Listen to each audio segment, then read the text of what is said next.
Hello and welcome to Qsports. I'm Umudu Gajaga, and coming up, it's Gambia exclusive as the national team, the Scorpions, chances of qualification for the 2025 Africa Cup of Nations in Morocco get slimmer and slimmer, especially after Comoros shocked the world of football by defeating Tunisia at home 1-0. Well, if you think that the Gambia almost lost to Madagascar, for me, it appears as a defeat, because if you concede a goal at the stroke of half-time against Madagascar, and it takes you almost like out of nothing from Yankuba Minte to get the equalizer in the seventh minute of added time, well, it's something unbelievable in football. But things happen, especially in a match that you literally dominated from all angles, not in possession, not in terms of the shots that you have in the game, both off target and also shots on target. It's massively unbelievable, but that's what happens.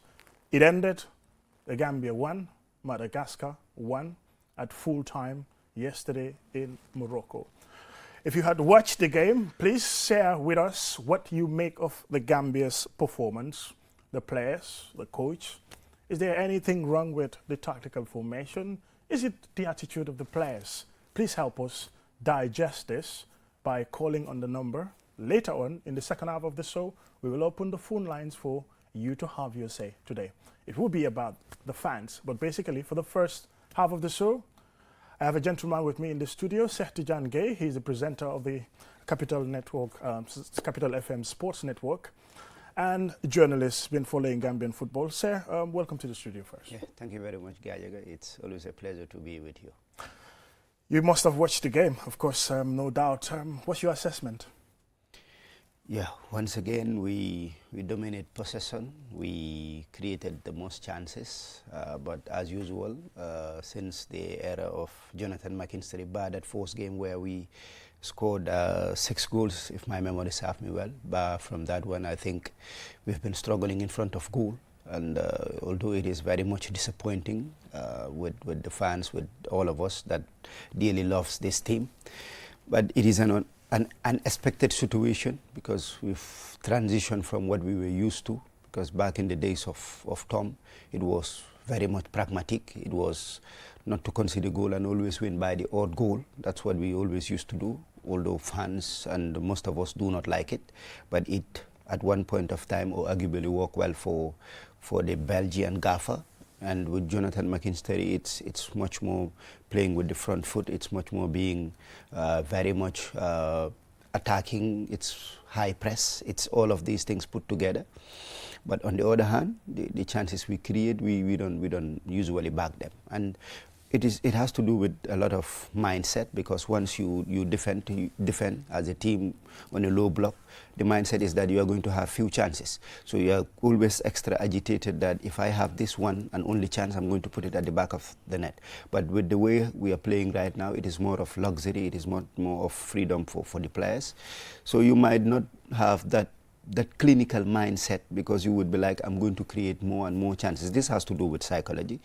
But at the end of the day, as a footballer who plays at the highest level, some of the players that we have, the onus is on you to convert the chances that you create. The coach can put in place the tactical outlay, but the responsibility is on you to deliver, especially if you are trusted amongst a whole lot of players.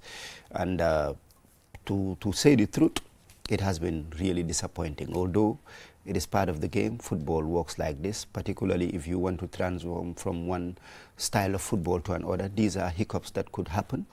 But as a fan, and sometimes as a journalist, sometimes as a pundit, you get frustrated. But these are things that are to be expected, particularly in a country whereby in recent years we've had one level goal poacher that always scores the odd goal here and there in Asan Sise, although Musa Barrow scores goal, Ablai Jallow scores goals and all. But if you look at all great teams along the years, would have one level poacher that wins you trophies or that makes the team perform. And he doesn't necessarily have to be a flamboyant player. He doesn't necessarily have to be a Ronaldo type of a player or a Messi type of a player. But all good teams, particularly national sides, need that particular goal poacher.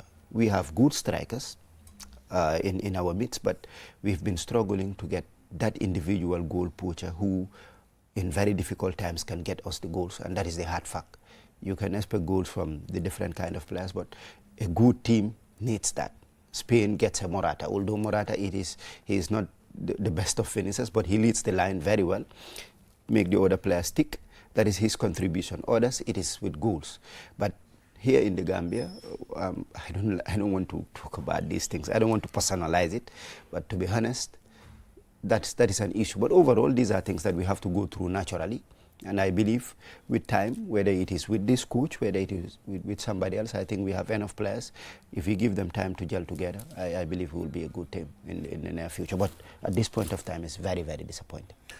Let's talk about the goal that we conceded from Clement Couturier. This was 2 minutes was added on for the first half, extra time. In that 2 minutes, just out of nothing, a long ball inside the box. The defense failed to deal with it. It pounced in front of him, and then he just volleyed it into the net. Just like that. We've always been talking about the defensive formation, how easily we are caught napping and that concede from set-piece situations. Yes, this is not a set-piece, but almost similar to a set-piece, how we considered it. Say, it's coming back to haunt us again. The coach talks about, yes, dealing with it, but he hasn't dealt with it. That's a hard fact. I think the record we've conceded, I think in our past 12 games we conceded in every game.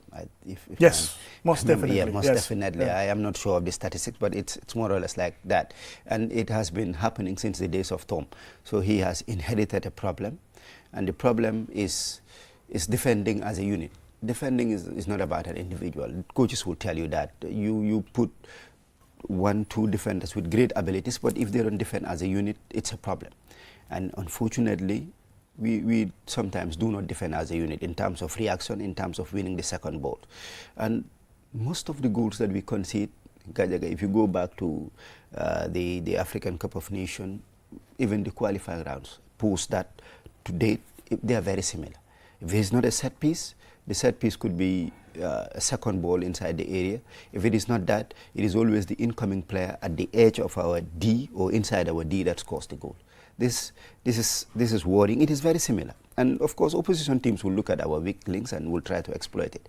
And I've been saying this, and even I asked a question to the coach in relation to that. That is, having a player that is intelligent enough, not in terms of rigorous tackles, but understand the role of the modern number 6 position, 1 or 2 players that would always sniff and clear the danger. Danger, yes. But that it is kind not of looking around and seeing that there could be a player who is unmarked. Yes, we are not having that. Look at Senegal. When we faced Senegal in the African Cup of Nations, Lamine Camara's both goals were very similar. Sadio Mane very similar. We look at Guinea. More or less the same thing. Cut back the incoming player. You need a player that does that job for you. Rodri does it in perfection for Man City. Declan Rice does it for Arsenal. All good teams have that. Although the coach would tell you that we need to give players the opportunity to develop and all, but on a personal point of view, I think if a particular player have a lot of quality, although he doesn't have a lot of experience and all, you have to trust and build that player to grow with the team. And one particular player, I don't want to personalize things, but with Mahmoud Bajo, I've seen this kid play here. I've seen this kid play for the under-20, although I wasn't covering the WAFO African Cup of Nations. Prior to that, I wasn't present rather with the team, but I traveled with them to Argentina. I see this kid firsthand. I see how good he is playing at the under-20 World Cup, how integral he was, how the number of tackles, his stats, how great his stats was compared to all the other top midfielders that were there. He got absolute brilliant stats. From there, moving to Europe and where he is playing right now, I think he's a kind of player that the coach needs to trust and mold into that area, because these are things that you cannot fix one day or the other, but you need a player and you need a unit to grow along with that. And I think this particular player have the qualities, have the mindset, and have the age, and have the determination in order to grow with us. You need, of course, other players to complement him, but I still believe he might be the missing link that we have in our defensive setup, particularly in that area of the pitch whereby it is very crucial. If you look at the modern game, most of the goals that are conceded, if it is not a set piece, it is a cutback. If you cannot deal with the set pieces, if you cannot deal with the cutbacks, you always would concede, and that is a persistent problem that we have that we need to deal with. And maybe also we need to look at our defense as well. That's as individuals and as units.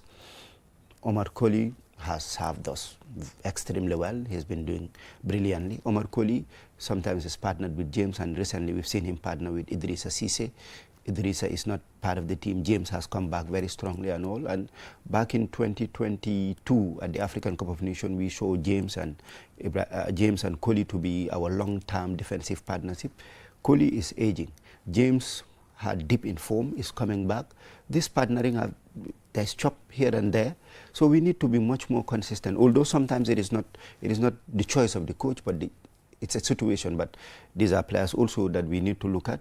There are the likes of Mamadou Lion Jai, who is at the bench and all.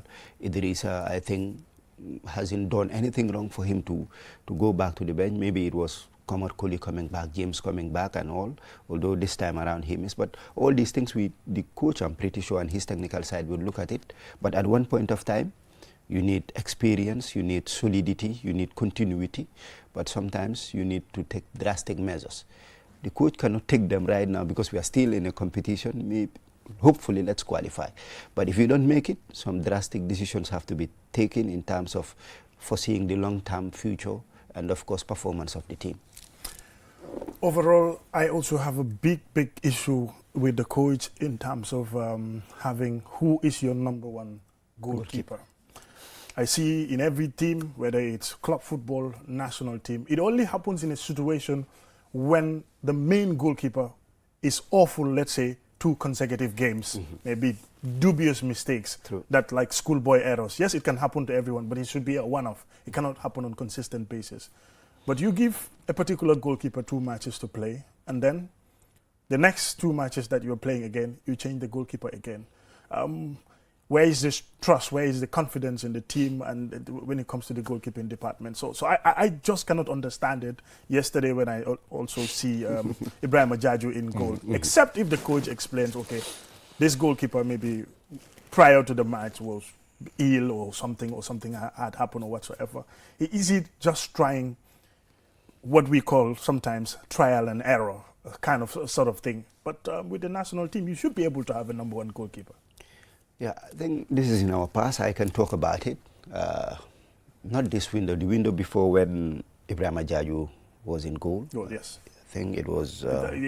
against Comoros, I think no, it was against Comoros. Before that. Before that, yes. Before that, I think it was World Cup qualifier. World Cup qualifier against Gabon. Against Gabon. Yeah. I think before the game, as journalists would do, there was the lineup that was all out. Not the official lineup from the Gambia Football Federation official page. We also saw CB being lined up in goal, and later we saw it was Ibrahim Ajaju that started. I understand, for whatever reason, CB was left at the hotel. At the hotel, yes. He couldn't make it to the game on time. On time. Yes. That's why Ibrahim played. Ibrahim played that game, played the next game, and CB came back. So that could give us an indication that probably when the coach came, CB was his initial first choice, but CB could not make it. Ibrahim played. And then the next window we saw CB played. And this time around we saw Ibrahim played. Likely, the coach wasn't happy with the performances of CB in the last window, although he considered 3 goals. But I think the goal that we considered against Comoros, that free kick, it was excellent. The goal against Tunisia, the 4th goal, I think could have dealt with it, but the ball went through the wall. The wall did not do their job properly. He had to save it. The Tunisian player was quickest to react and head home. It's avoidable, but you would also put a lot of blame on the defense in terms of reaction and the wall. How did the ball get through the wall? That is and now we saw Ibrahim playing. Maybe it is coincidence. Maybe he's just deciding to give a goalkeeper 2 games every window. Maybe he's not happy with the performances of Seh in the last game here and there. Maybe there's a niggling injury here and there. But as you said, all good teams all performing and consistent teams would have a number one goalkeeper that is entrusted, unless and until he's deep in form or he made a lot of errors. But definitely, we need to be clear, because clarity is very important in football. It has to be clear that this is the number one goalkeeper. It is different with infield players. Infield players, you can chop here and there, but all coaches, all goalkeeper trainers will tell you this, that you need clarity about the goalkeeping department, and that is an area. Ibrahima, I have nothing against Ibrahima, I have nothing against SCB. I think they are both competent goalkeepers. Ibrahima, we saw him here, he's been trained here, and one of the few goalkeepers that were able to play extremely well here and go to Europe and performing there consistently.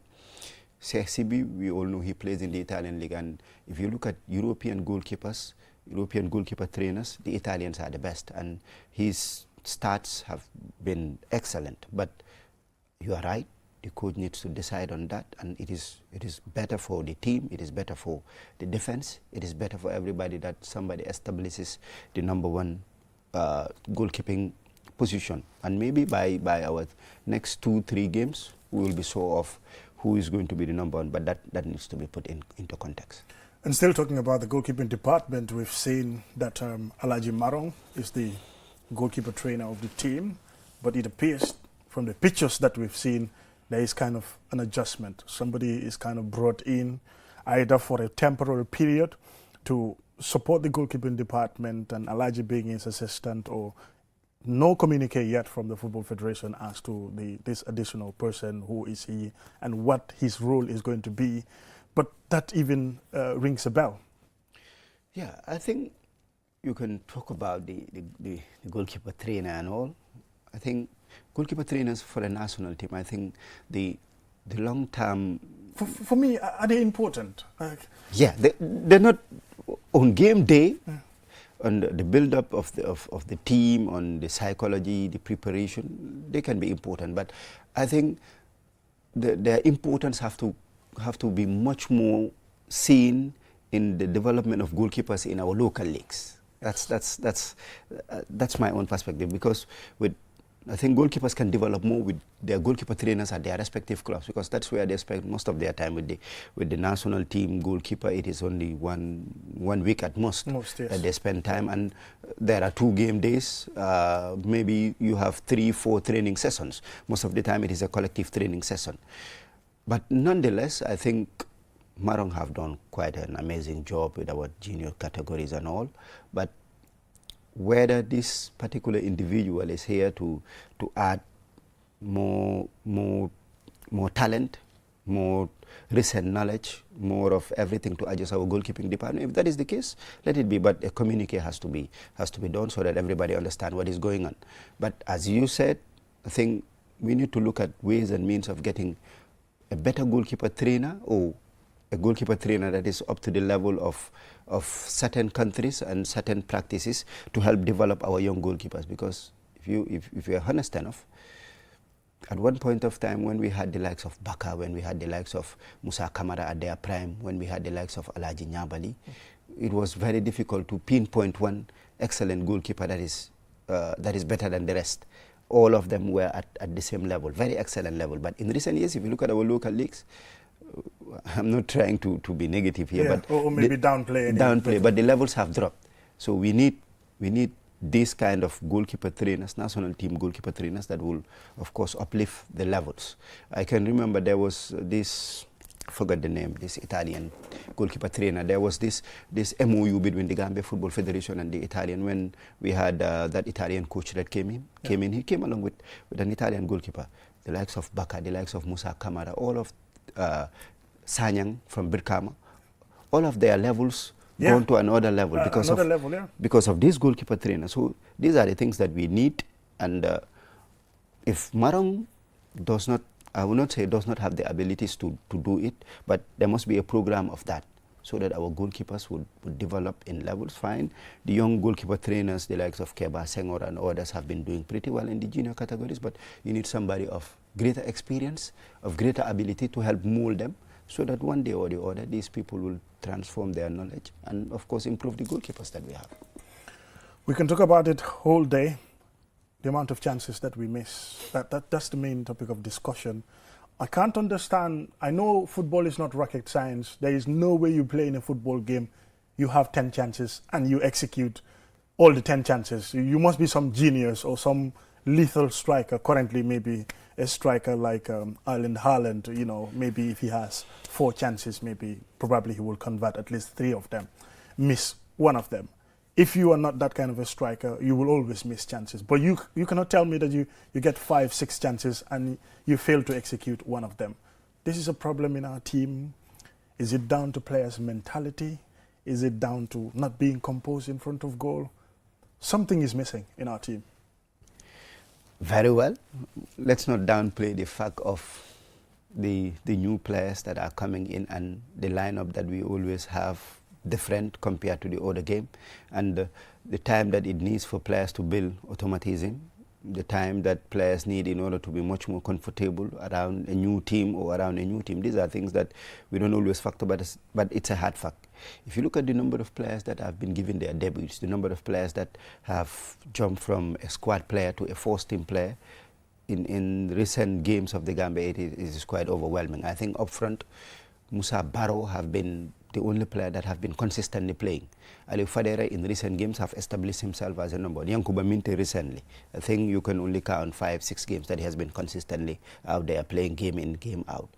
Up front, there was Sidibe, who is not around. Ali is coming back. Badamusi just recently came back. So it is chopping here and there. Ablai Jalo have been coming in and out due to injuries and all. So these are all factors that contribute. But sometimes as a footballer, you have to, it is your responsibility to be clinical, to score goals whenever the chances present themselves. That is a hard fact. And I said it here, and I'll develop more onto it. All good teams would have one goal poacher that gets the odd goals for the team. When we were qualifying back then, in 2022, our attack wasn't the best attack, but our attack always scores the odd goals in very critical games. I think the highest number of goals we scored in that qualifiers was when we played Angola 3-2. Angola away, 3-2. Yeah. 3-2. The rest is 2-1. Yeah, 3-1 in fact. 3-1. That one ended 3-1. 2-1, 1-0. 2-1, 1-0, 2-2 against Congo. Yeah. So back then the philosophy was different, but we were very clinical. But right now, if you look at the number of chances that we create and the number of chances we score, I think the ratio is very, very poor. Back then, we can play games, have 2 shots on target and score 2 goals. We used to do it in terms there. So we would understand the transition, the new philosophy and all, but the coach has to, in time, build up that team, that number of players, that clinical striker, that trustworthiness between himself and the players that he puts on front to be delivering the goals for us. Maybe it will be in the long run a Sidibe type of a player, an Abdoulaye Cissé type of player, but definitely we need that kind of player. Definitely, and hopefully we'll get it very soon. Can we talk about attitude, sir? I know this is difficult, yes, as journalists. These players, we know them very well. We watch them play in our local league, before they make it to Europe. So if you want, you can call it criticism or whatsoever. But I see some kind of attitudinal problems in the team in terms of giving your best. Yes, there is no situation where a player will leave his or her club to come to play for the national team, and you say, okay, that player is not patriotic enough. Yes, of course, that's patriotism at the highest level, to come and play for your country. But if you see a player in a situation where the team is already a goal down, there should be sense of urgency, and you see the player kind of lackluster, even in taking the ball from a throw point of view, and then the player is slow, the reaction is very bad. That really sounds very, very not okay from a fan, from a journalist, or anybody who supports the Scorpions. And I see a lot of that in this national team. I think football, people, of course, always look at the importance of fans, but sometimes the psychological impact that fans can put into a team, I think people need to study that, and people have to, of course, look at it in a much bigger perspective. For example, you look at the Premier League games. Most of the teams that play at home at one point of time, even if they're dead and buried, the 88th minute, the 90th minute, you will see the fans shouting here and there, and that puts a lot of agitation into the players, and that is translated into the pitch. And when was the last time we played with our fans? Last game was yesterday's game was an away game, but imagine Gambia playing Madagascar at home, and in the 50th minute we are still 1-0 down, and then the ball goes to a throw, and then would you imagine the halfback would just walk to the to get the ball? Unimaginable, yes. I don't think it's unimaginable. Yes, yeah. In fact, if he looks at the reaction of the fans and how agitated the fans are, he would, of course, there would be the urge for him to do that. That is one aspect of it. The second aspect, I think, I'm not a psychologist, but if you look at most Gambian players, the majority of Gambian players are what we call luxury players in connotation. When I say luxury players, they are players that love to play with the ball, but without the ball, how much effort, emphasis do they put? We always have very good players with the ball. But if you look at the attributes of our other players without the ball, particularly our holding midfield players, our flank players, those players that we call attack-minded players, how many of them do a lot of work without the ball? That is the hard fact. And maybe that is one thing that Tom understood. Maybe that is why he was pushing in the players to do the extra work. Maybe that was why he was putting in a lot of defensive setup. You and I, Gajaga, were here when we used to host the likes of Ivory Coast here, when we used to host the likes of Cameroon. We create the most chances, we play the most beautiful football, but without the ball, we were Tom 3-0, 1-0. And exactly, yes, exactly. We are here. And that has to do with the psychological nature of Gambian players. Most of them do not put in a lot of shift without the ball. And the coach is in here to change all those things, but these are things, some of them are ingrained in our mindset. And credit to our local coaches. Some of them, I can remember Jane Juve's team in 2022 Fortune. I wasn't saying this. It was a coach, Kebanjai Bacha, who said, always look at Fortune's team. They always attack with 5 players, but when they are defending, they defend at least with 9 players behind the ball, especially in the opponent's half. Sometimes in your own half, you might have 11 players, but in the opponent's half, you might have 11 players behind the ball, but in your own half, you might have 1 or 2, 3 players. And he gave me this indication, then I watch it and I see how this team puts in a shift in terms of defensive transition and all.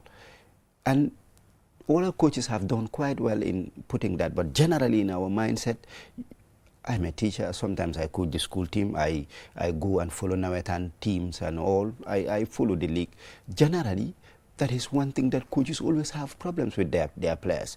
What do you do without the ball? Without the ball, yeah. And with the modern game, Klopp once said it, unless you are Messi or Cristiano Ronaldo, I don't care who you are, you have to put in a defensive shift for the team. Yeah. That's how the modern game is. Not to cut you, I saw it yesterday in our game, in the first half. A particular player was dispossessed of the ball. You know, all he did was just to stand still, and then watch the play. It was a kind of a counter-attack now going into your post. It could result into a goal. Yeah. And you cannot play that game whereby you are always on the front foot, press high, and then when you lose the ball, you don't track back. Because the coach the philosophy is very clear. We have to be on the front foot, we have to attack, we have to look for it. But look for it. When you don't have it, when you lose it, you come back and track back. There are lapses in that aspect of the game, but as he said, it will take time for it to be perfected. But the fans aspect is one thing, the players playing home, away from home, nobody pushes them. Nobody, of course, give them that fiery push so that they can go the extra mile. That is one aspect. The second aspect is the general attitude of Gambian players. Fine, some good number of them have made it up there at the highest level, but is your mindset the same when you are playing at your club and when you are playing for the national team? Sometimes it is different, and sometimes it is not about the player not willing to do it, it's psychological.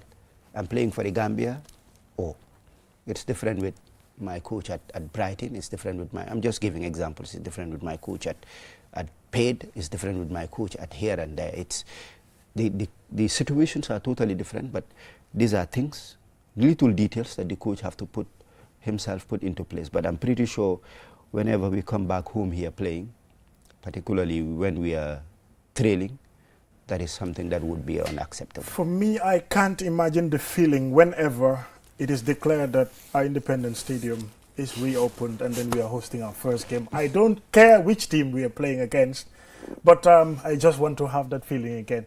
We'll just take a short break, and then when we come back, we will look at the group standings. It has completely changed now. It used to be Tunisia being, the team standing above the rest, and they were almost, going to seal their qualification or get maybe 90% of it done yesterday, but that wasn't the case. Now there is a Comoros somewhere. We'll take a break, and then when we come back, we'll look at the group standings. Introducing the all-new Q Mobile.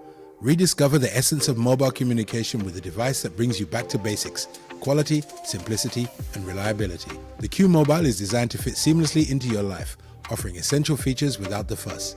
72-hour battery life, keeping you connected longer. Listen to news, prayers, or your favorite shows with the FM radio on Q Phone. A built-in torchlight, always ready when you need it, memory card slot for expandable storage, and dual SIM capability for flexibility and convenience. Why wait? Step into any of our care centers today and get your hands on the most affordable phone for just $600. Plus, enjoy a bonus package of 300 minutes talk time and 300 SMS spread over 3 months. Absolutely free. For more information, call our customer care on 111. QCell, Senior Boss. We innovate, others follow. Terms and conditions apply.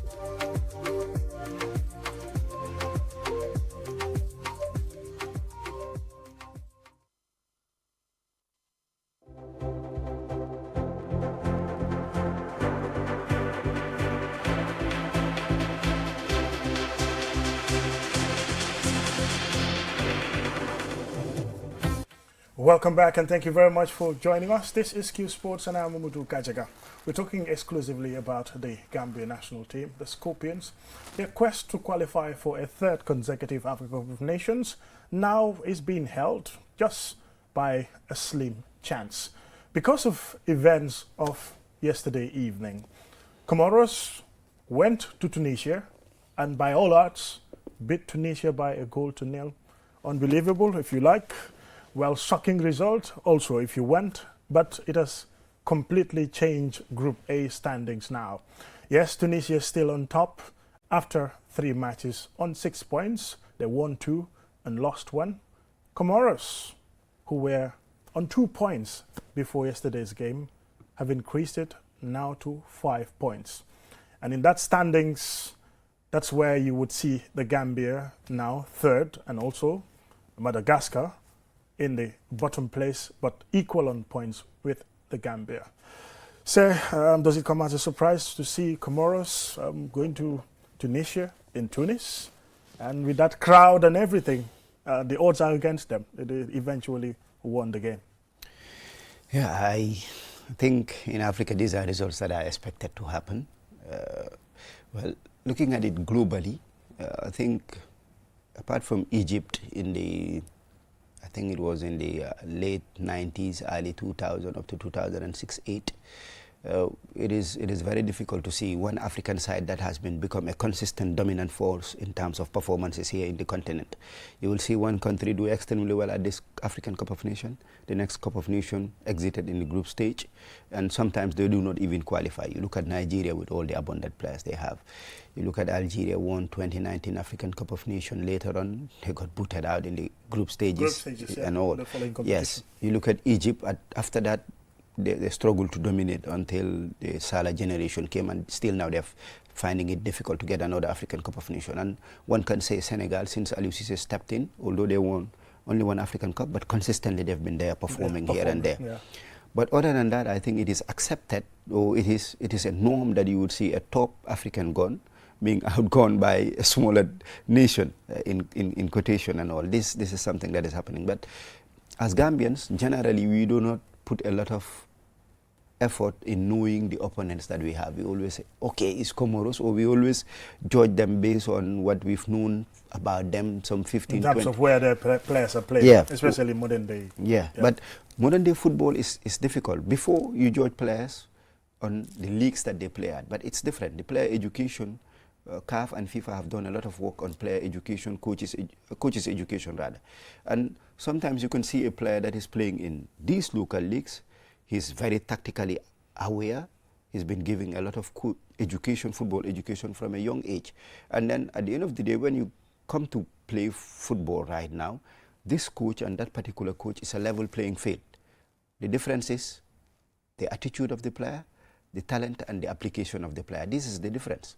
I can have more talent than you, but if you apply more your tactics, if you are ready to give your utmost best, if you outrun me, certainly you're going to win me. The talent would not, of course, reflect a lot in that particular game. So in Africa, this is what is happening. A lot of countries have done a lot in coaches education, have done a lot in player education. So even if they are playing at their local leagues, tactically they are very aware. If they believe in the tactics of the coach, if the coach can super motivate them, my friend, if they face you, they're going to win you. That's the hard fact. If you make a case study of Comoros and Madagascar, they have a similar case study in terms of football development. Culturally, they are found in the same part of Southeastern Africa. They have a lot of things in common.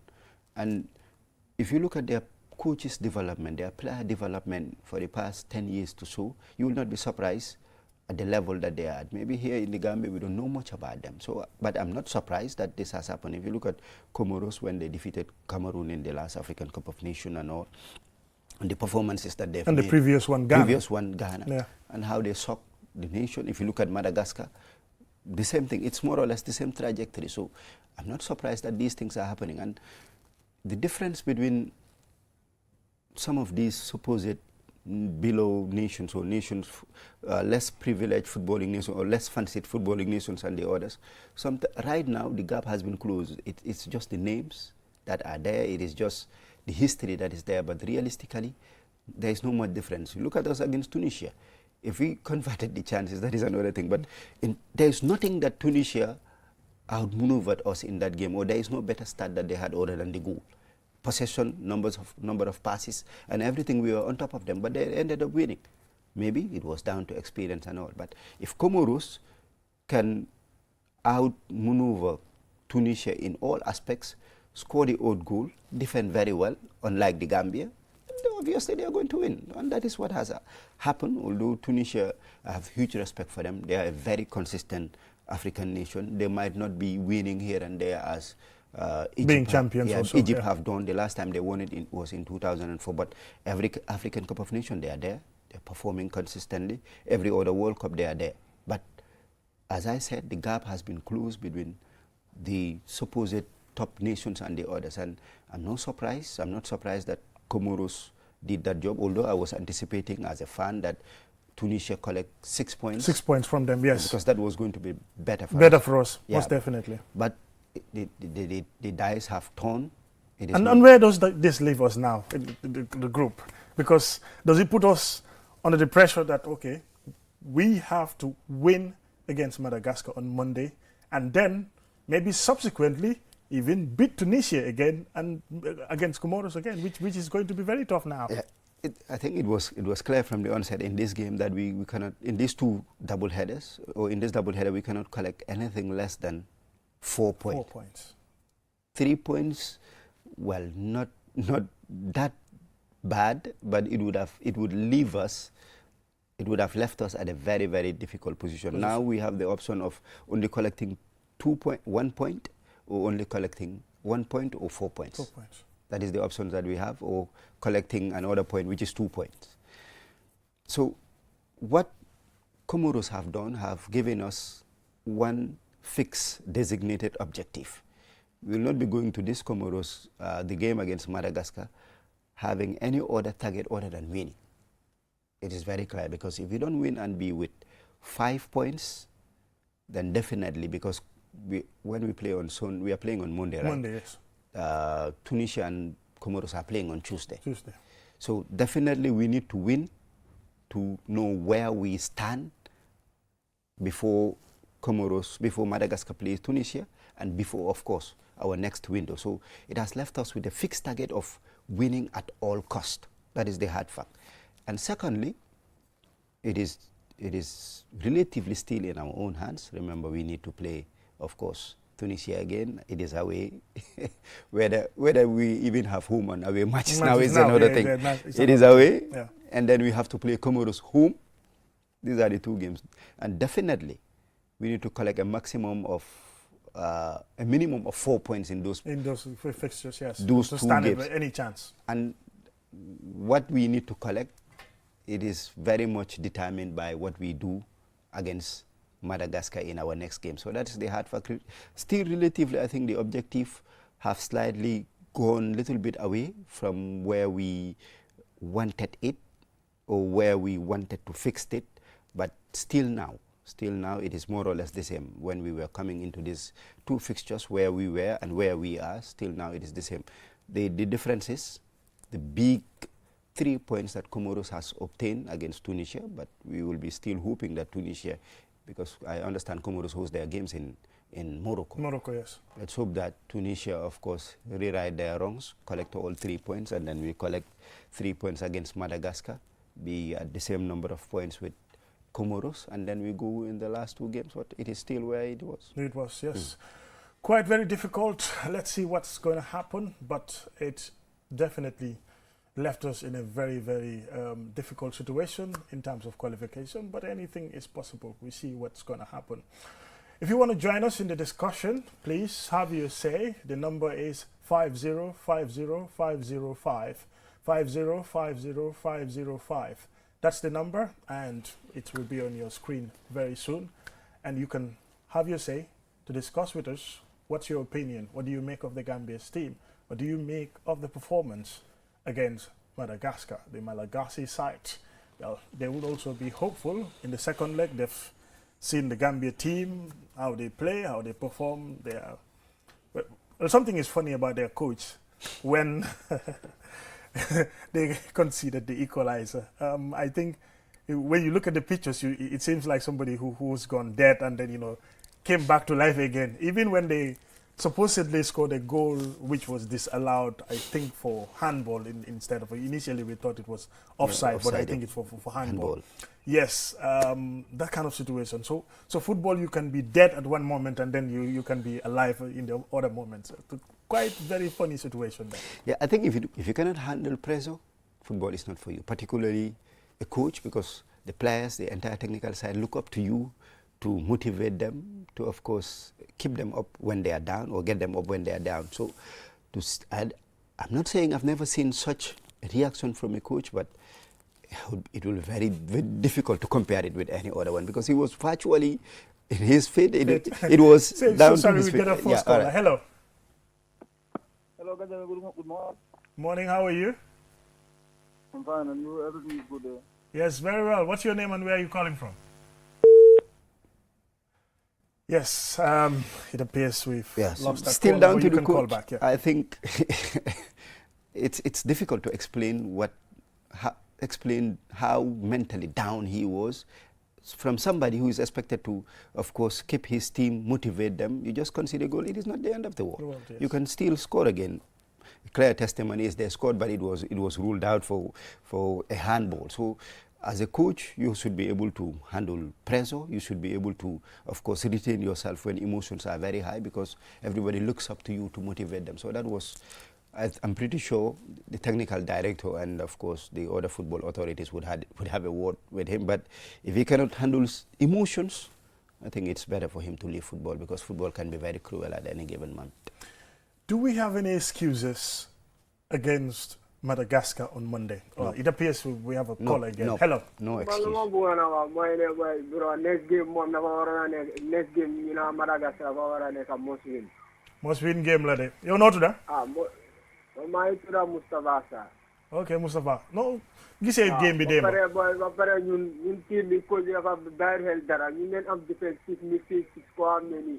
Kooku mooy def tackle ci soo bàyyee ñu góol yi ñu def ko xam ne góol yi code back la dee nekk soo bàyyee since last African Cup daa bàyyi na xel loolu amul defensive midfield kuy def tackle kuy yaaxa soo bàyyee góol yi ñu score yëpp code back ba pare centre back ci Omar Colley ak saa yi James Gomez par na loolu soo bàyyee since last African Cup bi ba léegi woogut dañ war a change iniwaat meilleur yeneen defender chance ñu xool na dina woo because yaa ngi continuer di def loolu yaa ngi receive goal ba pare Baboucarr Gueye den war a ñaan yàlla mu wér de suñ góol ay nekkul di leen critiquer waaye tam góol ñu ne score tam la day xalaat bon trop soo bàyyee ci CSC bi suñu laas game bi poñ bu mu poñ noonu fu mu poñ bool bi dafa bon waroon na koo dóor sax si koona yi koona sax xam nga ñu mun a défense sax ba pare booy démba di moment ñii leen am set piece rek dama ne dañoo score because Gambia du ne mun a défense set piece imagine bool bi ñu mbuka ba pare mu dorobaat player yëpp taxaw ñuy tabaat bool bi mel ni ñuy soxlun bool bi pour génnee ko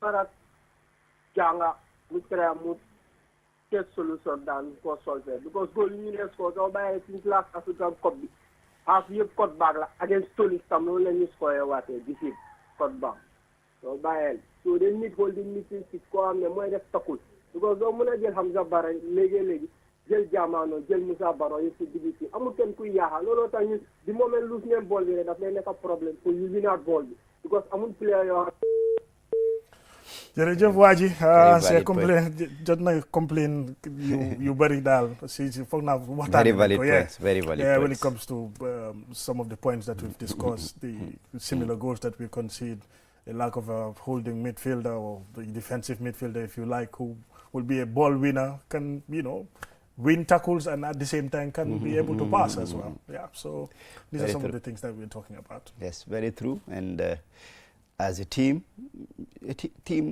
teams always are there to improve. And as a coach, definitely he would be learning. Another one again. Caller, hello. naka nga def. jaama rek noo tudd ak foo nekk di oote. baalal ma tur bi rek gis naa kii wax noonu ticca bi. waaw. lu mu wax noonu dafa mel ni suma xalaat la wax. waaw. Gambian si man foog na affaire yi sax politique dafa dee dugga feeling bi daal si affaire Gambia bi fii. ñoom man li ma dee gis luxury football boobu noonu muy wax lu fi am bu baax la. ñaareel tamit seen dama dee foog ne daal patriotisme bi ne ko fa lii moom is a hard fact noonu laa dee foog man Gambian si la because coach bii nii ni mu ñëwee nii football yi Europe la dee indi football yi European League yi la dee indi. xale yi nag ñu ngi doon play ñoom ñëpp ñu ngi play si ligue yi xam nañ football boobu noonu waaye bañ ñëwee fii nii dañ dee bàyyi club dugal nation ba pare bañ a patriotique loolu gis naa ko fi man su suma seetlu ba pare xam nga li ma bëgg a prédire ne di si daal du suñu football bi ma gisee nii ñun duñ mën a dem naka laati Morocco. loolu laa bëgg a xalaat loolu laa bëgg a wax daal bëgguma ko nii waaye noonu laa ko gisee xale yi nii benn ñoo fa nekk ñoo xam ne ñu ngi play by heart ñi si des nekkuñ di play by heart coach boobu noonu nga doon wax soo gisee mu dis coach dafa yuxu bétaay bu leen wokk bu leen taxaw ñun ñëpp ñu ngi Gambia fii di ko dégga suñ gina kalaati Facebook lañ day dégloo mi seetaanee sound bi mu ngi taxaw bu leen taxaw doomi aadama bu leen taxaw wala machine la du ko mun dafa lifin waaye bu leen taxaw doon sànn niñ demee rek mu ne leen bu leen taxaw suñ ñëwee rek pusaat suñoo ñëw rek mu ne leen bu leen taxaw suñoo dem rek mu ne leen pusaat nekka si loolu ba 90 minutes my brother si kenn nit ki moo tax mu mel ni ku sufe mu dem ma gis ko sax muy dem mel ni mi ko taxaw si gannaaw nit ñi dafa métti te xam naa ne moom it léegi tey mu dem game bii nii su fekkee ne loos nañ ko rek dafa xalaat pour dem because amatuñ chances booy amuñ this nation at heart that's what I say man noonu laa bëgg a wax dafa mel ni sax ku leen wax ne waa Gambia dafa corruption ñoom tam xaalis bi su ñëwee ñu ne nañ tam because ñi tamit ñi fa nekka dañ dee loolu rek a fa nekka man noonu laa gisee daal ay they are good for looking for money ak fame ak bànneexu loolu rek la leen dee indi fii nii man noonu laa ko gisee ngeen baalal ma waaye nag gisuma Gambia Morocco gisuma ko. ok jërëjëf. thank you so much ku nekk ak xelaatam moom tamit noonu la nekk di xelaatee noonu la gisee team bi ak yooyu noonu so we've discussed about attitude and all of that. I know maybe we would never go that extreme to say because when it comes to patriotism, if you come to play for your country, all you want is to win. But sometimes if your body language says otherwise, people have the right to criticize you, of course. That's true. Yeah. In football, the physical aspect, you can always say it, but the mental aspect is difficult to measure. It's difficult to say, it's difficult to measure. It's abstract. One can argue that what happens to you mentally is reflected on what you do physically. But sometimes these players... Another caller again, yes. sir. Hello, Dadaga. Hello? Dadaga. Naam. Sali Sama. Isama, sama ndaɓe ñaade ito di mani ɓe kumandiro mum to. Sama ndaɓe yamba kolla lamen. Lamen, ito ɗum? Nde koɗulam ko sana. Okay, coach. Yes. Ye muna so ba fola Gambia la kunum football oto. Gambia la kunum football oto ndeka min de you know. Sports world they try their effort but I Okay. well football coming from anybody. Mune mankita. Dem man get all on goals. Goal sol dal. Saya tam coach legi goal dum bo skola no nyaadi le kadu ni nyaati lin jalola. Ka fetel rek ay dum poso ko nga wala ni daga ke fo.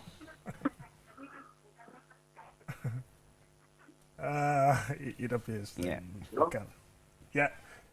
Ibi jela. Gala. Medal la moy kan. Yes, nka chance all for an phone capitalize because nka chance all for every game. And football or don't even capitalize the chance can win abakola package. Back okay. Yeah. So you still we have a hope, you understand. Okay, thank you very much. Maybe that will be our last caller, it appears. Well, say it's been brilliant having you always to discuss some of these things when it comes to Gambia's performance. Hopefully, Monday a win. Anything less than that would not be good enough. Yeah, I think in as much as we want to go to another African Cup of Nations, sometimes we have to be realistic in our objectives based on the output of the performances. We don't want to, somebody like me and you would not want to imagine Gambia not going to Morocco, but it's a possibility, it could happen. Let's hope that if it happens, it's going to be a big learning curve for us. We rewrite some of the wrongs and probably use it as an opportunity to build another competitive team that will not only get us to another AFCON, but get us further than the quarterfinals. Put a lot of great shift and great performances in the World Cup qualifiers, and along the way develop a very good, solid performing team that could get us proud again, that could get us winning again.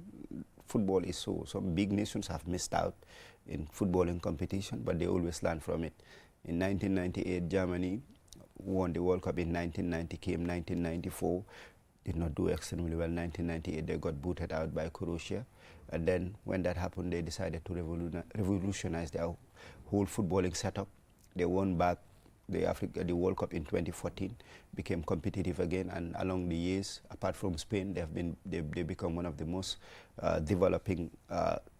they develop one of the most consistent football academies of developing young players, build a very great footballing structures, and they managed to attain that when they failed, when they were down to their knees.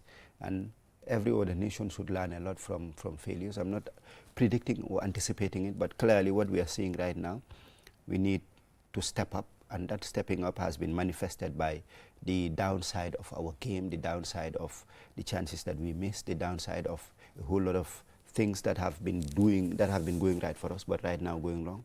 Let's of course learn from it and move on. Most definitely a learning curve there, and for future generations, some of the players in our national team very soon, in few years, will definitely have passed their peak and they need to be replaced. In order to do that, you have to have a developmental structure where those players would be getting out of the team, but you have others to replace them. That's it for Qsports this afternoon. Thank you very much for watching. Join us next week at the same time and have a pleasant Saturday. Bye.